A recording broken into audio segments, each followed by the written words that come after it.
সাইফ, আপনাকে দিয়ে আলোচনাটা শুরু করি, কারণ আওয়ামী লীগের রাজনৈতিক কার্যক্রম নিষেধ করা হলো, নিষেধাজ্ঞা দেওয়া হলো আপনাদের আন্দোলনের পরিপ্রেক্ষিতে। প্রশ্নটা খুব সহজ। প্রধান উপদেষ্টা, আইন উপদেষ্টা তারা একাধিকবার বলেছিলেন যে আওয়ামী লীগের রাজনীতি নিষিদ্ধ করার কোনো চিন্তা ভাবনা তাদের নেই।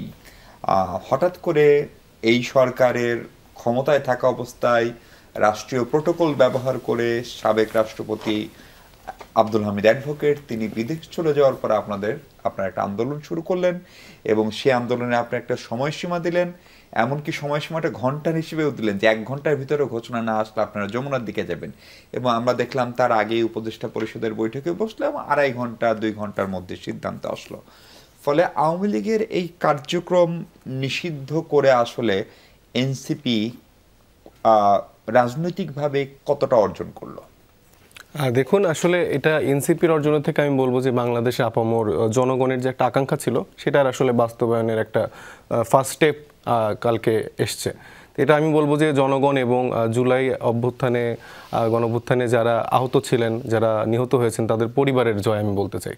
তো সেই জায়গা থেকে যখন 5 আগস্টের পর থেকেই আমাদের কিন্তু মূলত মেইন একটা এজেন্ডা ছিল যে আওয়ামী লীগকে একটি আইনি প্রক্রিয়াতে দিয়ে মানে বিচারিক প্রক্রিয়াতে নিয়ে তাদেরকে নিষিদ্ধ করার যে জায়গাটাতে যাওয়া। কিন্তু সেই জায়গায় আমরা দেখছিলাম অনেক গড়িমসি করা হচ্ছে। এছাড়া আমাদের যেই সব বিদ্যমান রাজনৈতিক দলগুলো যারা ছিলেন তারাও কিন্তু এই ব্যাপারে কিন্তু কনফিডেন্ট না, এবং সেই ব্যাপারগুলো সবসময় তারা অ্যাভয়েড করে গেছেন যে জনগণ সিদ্ধান্ত নেবেন বা এরকম প্রক্রিয়ার দিকে গেছে। তো যখন আমরা জাতীয় নাগরিক কমিটি আসলে গঠন করি তখনও কিন্তু আমাদের মূল একটা এজেন্ডা ছিল এই আওয়ামী লীগের বিচার এবং নিষিদ্ধকরণের যে জায়গাটা। তো সেটা নিয়ে কিন্তু আমরা ধারাবাহিকভাবে কাজ করে যাচ্ছি।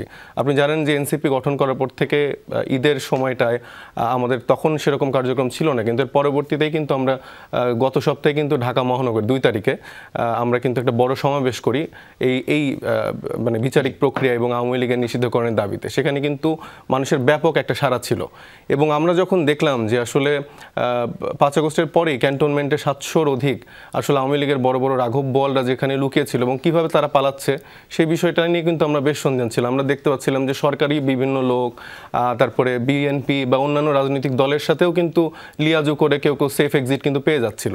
তো সেই জায়গা থেকে আমরা আস্তে আস্তে গুছাচ্ছিলাম এবং আমরা মানে জনগণের সাথে যে সম্পৃক্ত হওয়ার যে জায়গাটা সেটা আমরা তৈরি করছিলাম। এবং আপনি দেখেছেন যে হামিদ পালিয়ে যাবার পরে কিন্তু মানুষ আরও মানে ফেপে ওঠে, ফুসে ওঠে।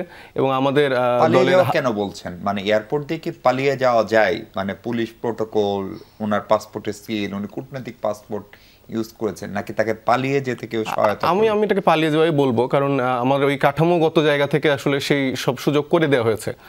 তো সেই জায়গায় কারণ তার তো একটি মানে বিচারিক প্রক্রিয়াতে যাওয়ার কথা ছিল, তার একটা মামলা ছিল, সে মানে খুনির অপরাধীর একটা মামলাতে সে ছিল, কিন্তু সে সে জায়গা থেকে সেফ এক্সিট পেয়ে গেছে। সেখানে কারা আসলে মানে যুক্ত ছিল সেগুলো এখন আমার মনে হয় যে বের হয়ে আসা উচিত। এবং পরবর্তীতে এটাতে যখন জনগণ আসলে ফেপে উঠলে, ফুসে উঠলে, এবং এনসিপি কিন্তু হাসনাত আবদুল্লাহ কিন্তু প্রথম এই ঘোষণাটা দেয়, সেই সাথে কিন্তু জুলাইয়ের সময় যতগুলো রাজনৈতিক দল এবং যত ছোট ছোট মানে সংগঠন যারা গড়ে উঠেছিল তারা কিন্তু সেই দাবিতে মাঠে নামে এবং তারা কিন্তু এই একটা নতুন করে আন্দোলনটা সফল করে। তবে আমার যেটা একটা মানে কষ্টের জায়গা, বিএনপির মতো বড় রাজনৈতিক দলকে কিন্তু আমরা আসলে সে সময় কোনোভাবেই মাঠে পাইনি। ফলে এটি নিঃসন্দেহে আপনাদের একটু সফলতা। কিন্তু আমার একটু ছোট্ট জানার বিষয় যে প্রথম যখন হাসনাত আবদুল্লাহ স্ট্যাটাস দিলেন, হাসনাত আবদুল্লাহ আপনাদের আমরা যদি ধরে নিই তৃতীয় শীর্ষ নেতা, ফলে সেটা কি তার ব্যক্তিগত স্ট্যান্ড ছিল নাকি এটা এনসিপির কোনো সমন্বিত সিদ্ধান্ত ছিল? এবার যে আন্দোলনটা হলো 1, 2 হচ্ছে, এবং আমরা দেখলাম আন্দোলনটা আসলে গতি পেল যখন সেখানে আমাদের ইসলামী দলগুলো, বিশেষ করে জামাতে ইসলাম, হেফাজতে ইসলাম, ইসলামী আন্দোলন বাংলাদেশ জয়েন করলো তারপরে। ফলে এই অর্জনটা কি এনসিপির অর্জন, নাকি এর পেছনে সবচেয়ে বড় শক্তি হিসাবে জামাতে ইসলাম বা ইসলামী ছাত্র শিবিরও কাজ করেছে? আমি মনে করি এটা আসলে মানে প্রথম বললাম যে বাংলাদেশের জনগণের এটা জয়। এনসিপির জায়গা থেকে তো আমরা ধারাবাহিকভাবে এই কার্যক্রম শুরু করছিলাম, কিন্তু সেই অ্যাটেম্পটা আসলে হাসনাত আবদুল্লাহ নিজে নিয়েছে। এবং যখন দলীয় ফোরামে আমরা আলোচনা করেছি তখন আমরা সিদ্ধান্ত নিয়েছি যে হ্যাঁ, আমরা এই দাবিতে মাঠে নামবো। হাসনাত আবদুল্লাহর সাথে পুরো এনসিপি মাঠে নেমেছে, কিন্তু আমরা চেয়েছি যে এই আন্দোলনটি কোনো দলীয় ব্যানারে না করতে, কারণ দলীয় ব্যানারে অনেকের সাথে আমার আদর্শিক জায়গা বা রাজনৈতিক জায়গা থেকে অনেকের সাথে আমার মতদর্শের পার্থক্য থাকতেই পারে। তো সেই জন্য আমরা চেয়েছি যে এটা আমরা আসলে দলীয় ব্যানারে না করি, এই জায়গা থেকে যেন অন্যান্য দলগুলোও আসতে পারে। আমরা চেয়েছি বিএনপি সহ বড় যেই রাজনৈতিক দলগুলি আছে তারা আসবে। আপনি যেদিন প্রথম দিন যেদিন দেখবেন সেদিন কিন্তু জামাতে ইসলামী বা এরকম কোনো বড় দলগুলো কিন্তু আমাদের সাথে কোনো সময় সম্পৃক্ত ছিল না। সেখানে আপামর জনতা রাত 2টা-3টার সময় মানুষ সব মাঠে নেমে এসছে এবং যমুনার ওইদিকে চলে এসছে, অনেক জায়গায় বাধা পাওয়ার পরেও কিন্তু তারা এসছে। তো সেই জায়গা থেকে আমরা স্টেপ একটা করে স্টেপ আমরা তারপরে যমুনার ওইখানে আমরা আলাদা করে একটা প্রোগ্রাম করলাম।